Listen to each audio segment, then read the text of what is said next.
भाभी सुनो।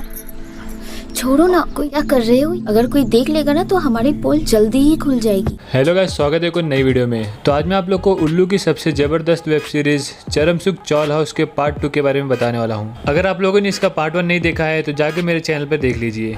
तो अब यहाँ कहानी शुरू होती है और यहाँ भानु के पापा घर आते हैं और बताते हैं कि रोहित की दादी की मौत हो गई है, इस वजह से हमें गाँव जाना पड़ेगा। तो हमारी बंगालन रेनू भाभी बोलती हैं, बाबूजी आप तो बीमार हैं और आपका तो अपॉइंटमेंट भी है और माँ आपके घुटनों में तो दर्द रहता है, एक काम करते हैं मैं और भानु चले जाते हैं। इसकी सास बोलती है हाँ ये सही रहेगा।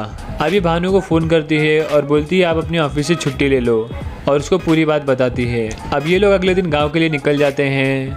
अब पहुंचने पर अब यहाँ रोहित इनको लेने आया था। ये लोग मिलते हैं, फिर रोहित रिक्शा बुलाता है और यहाँ इसने अपनी भाभी के ऊपर पहला चांस मारा। ये उन्हें रिक्शे में बैठाने के बहाने से उनकी कमर को छुए जा रहा था और घर पहुंचने तक भी ये रिक्शे में उन्हें छू रहा था। अब घर पे ये लोग सबसे मिलते हैं, रोना धोना होता है और फिर रोहित इनको इनका कमरा दिखाता है। अब रेनू भाभी अंदर फ्रेश होने जाती है और जैसे ही भानु गायब था वैसे ही रोहित इनके कमरे में आ जाता है और रोहित इनको पीछे से पकड़ लेता है। भाभी बोलती हैं इतने उतावले क्यों हो रहे हो, किसी ने देख लिया तो मुसीबत हो जाएगी। तभी बाहर से भानु भैया की आवाज़ आती है और रोहित बोलता है अरे यार ये भैया भी हमेशा गलत टाइम पे आ जाते हैं। रोहित उनको किस करके वहाँ से चला जाता है। अब अगले दिन रोहित नहाने के बाद अपनी माँ से तौलिया मांग रहा था। इसकी माँ रेनू को बोलती है कि बहू इसको तौली दे दो। अभी रोहित को जाकर तौली देती है, फिर रोहित इनके ऊपर पानी छिड़कने लगता है। फिर भाभी भी शुरू हो जाती है और ये दोनों फिर एक दूसरे के साथ पानी से ही खेलने लगते हैं और ये सब खड़े होकर शक की निगाहों से देख रहे थे हमारे भानु भैया। अब भाभी अंदर आती हैं तो भानु भैया आते हैं, कुंडी लगाते हैं और बोलते हैं बहुत कुछ करने का मन कर रहा है। भानु शुरू होता है लेकिन तभी चेयर गिर जाती है और रोमांस का मूड खराब हो जाता है और दोनों का रोमांस रुक जाता है वहीं पे। अब बाद में रेनू भाभी अपनी बुआ यानी रोहित की माँ के पास जाती है, तभी रोहित भी वहाँ आता है। इसकी माँ बातों ही बातों में रेनू को बोलती है कि बस रोहित के लिए एक अच्छी लड़की मिल जाए, तुम्हारे जैसी होगी तो बहुत सही रहेगा, तुम तो कितने संस्कारी हो।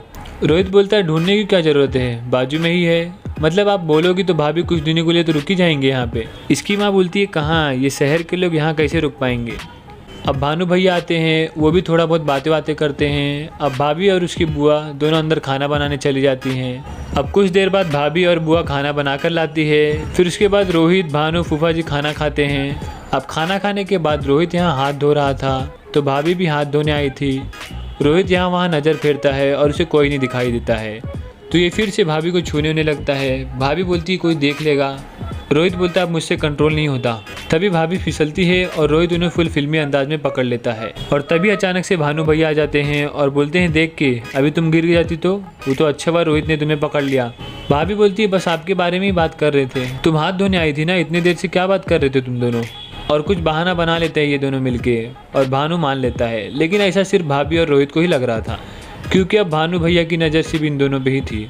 अब रात को लिट्टी चोखा बना था, ये लोग सब बातें करते हैं, लिट्टी चोखा के मजे उठाते हैं। भाभी बोलती है खुले आसमान में ऐसा गरम गरम लिट्टी चोखा खाने का अलग ही मजा होता है। तभी इनके पड़ोस में रहने वाली कोमल इनके घर पे आती है और इसकी बुआ को बोलती है कि चाची पापा को लिट्टी चोखा खाने का बहुत मन कर रहा है, थोड़ा दे दो। चाची बोलती है हाँ रुको देती हूँ। तभी रोहित भानु भैया को बोलता है कि भैया कल ट्यूबवेल पे चले गया। भानु बोलता है ट्यूबवेल, तो फूफा जी बोलते हैं अरे वही जहाँ तुम और रोहित बचपन में नहाते थे और तुम इसकी एक बार कच्चे लेकर भाग गए थे तो ये पूरा गाँव नंगा ही भाग रहा था। जो बात सुनकर सब हंस रहे थे और कोमल भी बहुत तेज से हंस रही थी। भानु बोलता है ठीक है चलते हैं और रोहित फिर बोलता है भाभी आप भी चलो ना, मज़ा आएगा। तो बुआ जी बोलती है पागल हो गया है क्या, गांव में कोई औरत ट्यूबवेल में नहाती है। तो रोहित बोलता है अरे नहाने के लिए किसने बोला, हम तो बस बोल रहे थे क्योंकि भाभी को थोड़ा घूमने मिल जाएगा गांव में। और भाभी बोलती ठीक है हम कल जाएंगे घूमने। अब रात को तो भाभी जी फुल रोमांटिक मूड में थी, लेकिन भानु बस इन दोनों के बारे में ही सोचे जा रहा था, इस वजह से वो भाभी के साथ सेक्स भी नहीं करता। तो रेनू भाभी जी बोलती हैं तुम 2-3 महीने से ऐसे ही कर रहे हो। भानु बोलता है बस थक गए थे और वहीं हो जाता है ये एपिसोड खत्म। तो इसी के साथ वीडियो खत्म होता है। वीडियो पसंद आई तो प्लीज़ वीडियो को लाइक और कमेंट कर दे और चैनल को सब्सक्राइब करना ना भूले। दूसरा एपिसोड जल्दी लेकर आ जाएंगे।